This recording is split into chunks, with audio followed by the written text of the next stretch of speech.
is my boyfriend and best friend of over 5 years, Jack Schaefer. He is currently working as an ASL interpreter at Discovery Elementary. And this interview, I just wanted to discuss about the events that led up to his current profession and the importance of ASL in our communities. Would you mind introducing yourself to the camera, Jack? Hello, yep. My name is Jack Schaefer, and I graduated from Lake Region State College with my associates and my degree in ASL, American Sign Language. And I am currently on the path to becoming a full-time or freelance interpreter. So, to start off, I'd like to ask about how your upbringing was and kind of some defining moments in your childhood. Mm. Yeah, it started in high school, I would say. That's when I really started to latch on to the idea of becoming an interpreter because my mom has been an interpreter for over 20 years. She was an interpreter before I was born, and all throughout my life growing up, she never really taught me any sign. I mean, she would teach a little, but like she would never teach me enough for me to communicate in sign language, which is fine. I didn't mind that at all. But it wasn't until high school that, after learning more and more about her position and more about deaf culture, that I really wanted to entrench myself in learning American Sign Language. I think it's such a cool language to learn and such a cool title to have. So, how was the schooling for ASL degree program over at Lake Region? Would you say that you were, how were the professors? How was your classmates? Mhm. Oh, the my advisor and my ASL teacher was phenomenal. She taught me so much when I attended there. I mean, she the language, the American Sign Language is a much more dense and complex language than I ever could give it credit for. She taught me so many variations of signs, and like how it's not about what you sign, but also about what shows on your face and what your body language expresses as well. It's like how everyone gestures, in real life, but combine that with some, signs you use with your hands, and then it's like a whole new world is open for communication. That sounds so complex and interesting. Hmm. I'm a little bit curious about how your mother was kind of brought into, like ASL interpreting. Was it something that some like her family needed, or was it something that she had friends in the community? What kind of motivated her to start that path? It's an interesting story. My mom she didn't know a lick of sign language at all when she decided to go into the program. Um, the reason for the reason why she decided to learn it was a coworker of her, or I think it was her boss, suggested that she learn sign language because uh, it would add to her career. And my mom decided to. She went to Minnesota, like a technical school in Minneapolis, to get her degree there, and um, she took the full course. I mean, it was a it was a really interesting experience. She told me, learning from that school, and she just so happened to make one of her a great friend there. They motivated each other to be at the top of the school there and become like interpreters together, and now she's my godmother. That sounds like it formed a really special connection in her life. Uh, Hmm. would you say that any of your family is has benefited from having interpreters in the Mm. in your family, or has it helped loved ones that later became deaf, or I think, how? sorry, I think the person that benefited the most from sign language was actually the person who took sign language to begin with. My mother, ironically enough, got Meniere's disease in 2008, about five-ish or five-ish years after she graduated from the program. And what does Meniere's disease cause? What are the symptoms, and how did it really impact her career? Meniere's disease is a very complex neuro exactly what causes it, but the symptoms of it are pretty painful to live with. You get constant migraines, lots of vertigo. Um, uh, sorry, it's just and it also affects your ears greatly. Like tinnitus can happen as well as hearing loss, which my mom ended up um, getting, unfortunately. Serious hearing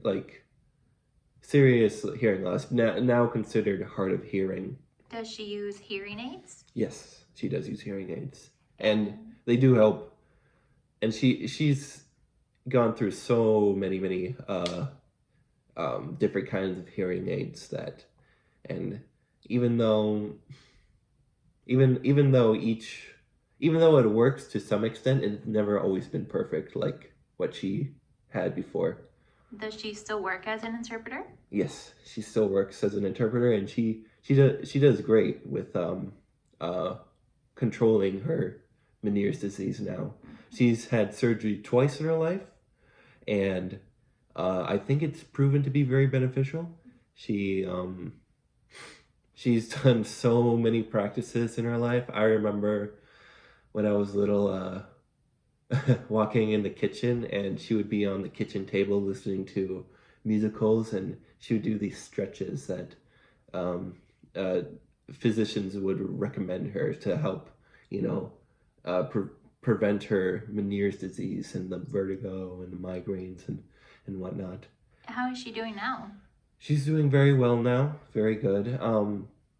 During the start of her Meniere's, I was 8 when I kind of started to realize what she was going through, and I, I wouldn't say it was a very happy time of my life. Uh, she she was working so much. Yeah, I would say that my mom, during that early period of having Meniere's disease, she struggled quite a lot with it.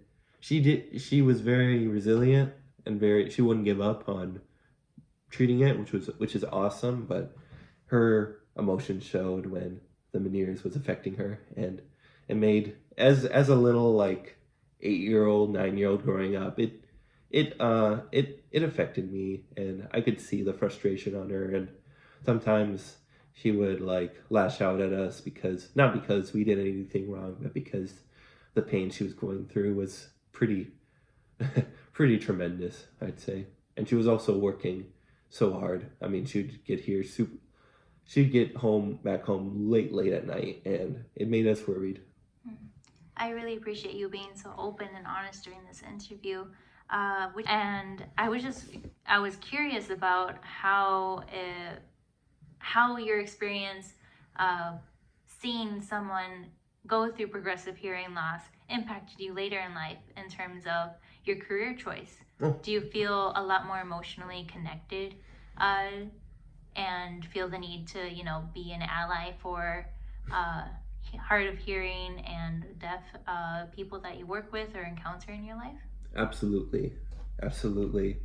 It's not only the people who lose their hearing that matters, but also the people who are born without hearing especially matter. Mm-hmm.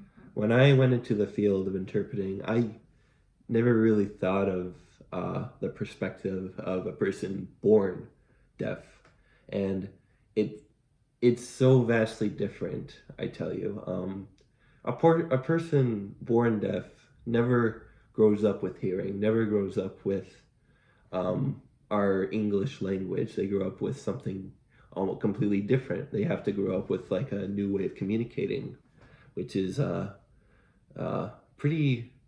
It's beyond my comprehension, of course, because I can hear pretty well. But the fact that they're able to work alongside with us and like um, contribute to society as normal really fascinates, or it really gives me hope for society. And I want to it's just a world that I'm really interested in, and I really want to envelop myself in, especially. And when it comes to my mom and for other people who just lose their hearing in the middle of their life, I mean, it's quite a it's quite a different experience. It's quite a different experience between the two. These people had something, now they lost something. It can be very devastating. But the fact that they're willing to learn sign language to compensate for their hearing loss, or conveniently know sign language before they lose their hearing, I mean, it's just so fortunate that no matter what happens in life, we'll never lose touch with people, even if you were born blind and deaf. Like, people always manage to reach out to one another. Another line. I wanted to ask you about the best way to help make everyday life more accessible for the people we encounter that might be experiencing either progressive hearing loss, are hard of hearing, or are deaf from birth. What's the best way to kind of make our interactions easier, make communication respectful, and provide some dignity to deaf people that they might not otherwise encounter because so few people know ASL?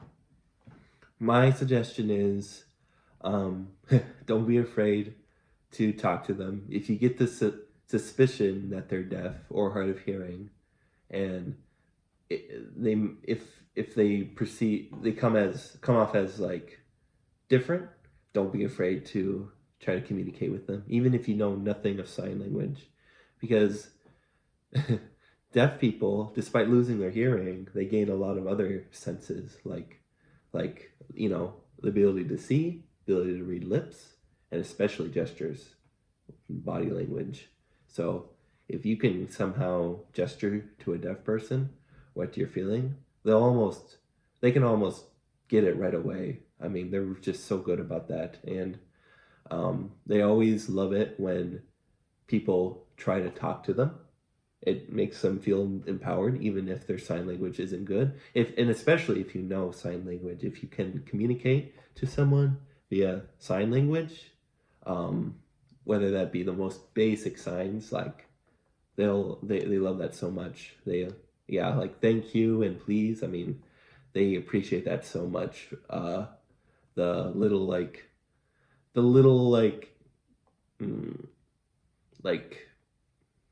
the effort people put in to include them, because nobody likes to feel left out. And deaf people, I mean, it's quite a challenge to be left out, to have a language you're not familiar with because you have a hearing loss. So it's always appreciated. I want to thank you again so much for sitting down and talking to us about, the importance of ASL, your upbringing, and your mother's past, and how it's kind of impacted you now and both your career and your personal life. Yeah, I would highly suggest pull up YouTube or a book or any source and learn a little bit of sign language. If you know, there's a lot of cool like signs that you can learn. That maybe there's signs in your community that you can learn. Join a deaf club. If you got deaf people in your community, you know them, like, we interact with them. Get familiar with them best you can. It's like so important. Thank you again so much, Jack, and I appreciate you sharing your experience.